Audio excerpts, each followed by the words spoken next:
بسم اللہ الرحمن الرحیم۔ السلام علیکم۔ Second year class history of Islam students, chapter number 2، اور آج کا ہمارا ٹاپک ہے الصفا کے کارنامے۔ ٹھیک ہے، الصفا کے کارنامے آج ہم پڑھنے جا رہے ہیں۔ سب سے پہلے عباسی خلافت کا قیام۔ الصفا نے آتے ہی سب سے پہلے عباسی خلافت کا قیام کیا، کیونکہ یہ پہلے خلیفہ تھے۔ بنو عباس میں پہلے خلیفہ الصفا کو نامزد کیا گیا۔ بنو امیہ کی خلافت جو ہے وہ بہت مضبوط بنیادوں پر قائم تھی، اور ایک فیصلہ کن جنگ کے بعد اس کو ختم کرنا آسان نہ تھا۔ حقیقت میں صفا کی فراست اس نے تمام سلطنت میں امیوں کی باقیادت کو ختم کیا اور وہاں عباسی خلافت کا سکہ جو ہے وہ جمایا۔ تو نیکسٹ ٹاپک کی طرف ہم چلتے ہیں، نیا نظام و نسق اور وزارت کا قیام۔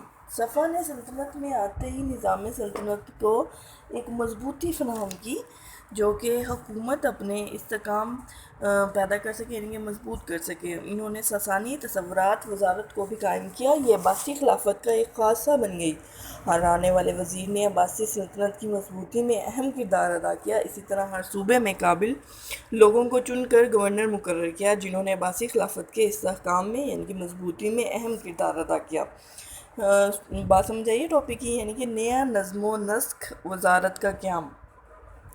انہوں نے آتے ہی نظام کو مضبوطی بخشی، یعنی کہ نظام بہت زیادہ مضبوط کیا، جو کہ ٹوٹ پھوٹ کا شکار تھا، اور انہوں نے ساسانی تصورات کو جو ہے وہ قائم کیا۔ اس کے علاوہ انہوں نے ہر صوبے میں قائل لوگوں کو چن کر گورنر مقرر کیا، جنہوں نے عباسی خلافت کے استحکام کو بہت مضبوط کیا۔ پھر نیکسٹ ٹاپک پہ ہم چلتے ہیں، اندرونی خطرات میں درمیانی راہ کا اختیار کرنا، ایلیوں کا مسئلہ۔ صفا کو بے شمار اندرونی مسائل کا سامنا تھا، جس سے ایک باری نمٹنا آسان نہ تھا، لیکن ضرورت ایک ایسے حکمران کی تھی جو اندازہ کر سکے کہ کس خطرے کو پہلے ختم کیا جائے اور کسے بعد میں۔ مثال کے طور پر خلافت کے دعویدار دو خاندان تھے، ایک امی، دوسرا علوی۔ صفا نے علویوں کے ساتھ وقتی طور پر مصالحت کی اور سارا زور جو ہے وہ امیوں کو ختم کرنے پہ لگایا۔ علویوں کے خاتمے کا کام بھی منصور نے کیا۔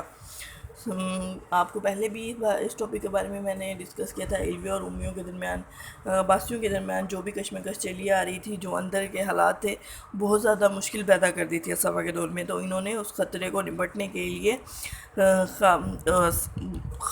وقتی طور پر جو ہے وہ علویوں میں سے وزیر جو ہے وہ مقرر کیا اور اس کشمکش کو ختم کرنے کی کوشش کی، اور یہ منصور کے خاندان یعنی کہ منصور کے خلافت تک جو ہے یہ سلسلہ جاری رہا۔ آخرکار منصور نے اس سلسلے کو ختم کر دیا تھا، علویوں کی بغاوت کو جو ہے ہمیشہ کے لیے ختم کر دیا تھا۔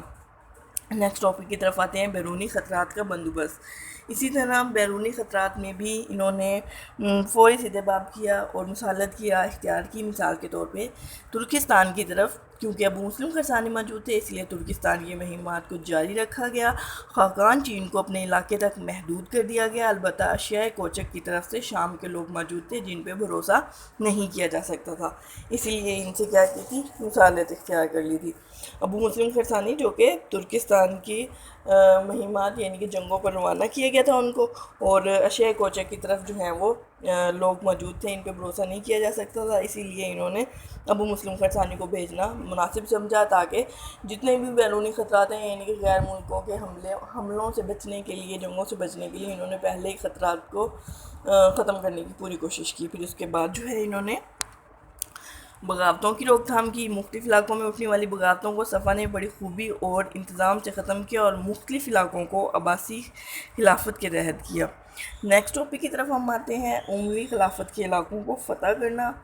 وہ علاقے جو ابھی تک اموی گورنروں کے قبضے میں تھے، انہیں فتح کرنا آسان نہ تھا۔ صفا نے اپنی حسن تدبیر سے ان علاقوں کو بھی عباسی خلافت میں شامل کیا، جہاں وہ اپنے گورنر جو ہیں وہ مقرر کرتے تھے۔ جی، اموی خلافت کے علاقوں کو انہوں نے فتح کیا، یہ بتایا گیا ہے۔ تو یہ آج کا یہ ٹاپک جو ہے یہ کمپلیٹ ہوا ہے۔ صفا کے کارنامے ہیں، بہت شارٹ ہم نے کویسچن پڑھا ہے، یہ اتنا لانگ نہیں ہے لیکن ہے بہت امپورٹنٹ، اور یہ آپ نے اچھے سے کرنا ہے۔ اور دوبارہ سے رپیٹ کر دیتی ہوں کہ اسفا کے کون کون سے کارنامے تھے۔ عباسی خلافت کا قیام کیا انہوں نے، نیا نظم و نسق وزارت کا قیام کیا، اندرونی خطرات میں درمیانی علاقہ اختیار کیا، ان کے علمیوں کا مسئلہ جو ہے وہ حل کر دیا تھا انہوں نے اپنے دور میں، بیرونی خطرات جو ان کے سر پر منڈلا رہے تھے ان کا بندوبست کر دیا تھا، بغاوتوں کی روک تھام، یعنی کہ جتنی بھی لڑائی جھگڑے ہو رہی تھی ان سب کا روکنا جو ہے ان کو ضروری تھا، انہوں نے کیا۔ پھر بنو امیہ کی جو خلافت کے علاقوں کو فتح کرنا تھا وہ ان کے دور میں ہوئی، یہ ان کے کارنامے ہیں اور یہ ویری امپورٹنٹ ہے، تو آپ نے یہ کرنے ہیں۔ انشاءاللہ نیکسٹ ٹاپک جو ہے وہ پھر پڑھیں گے۔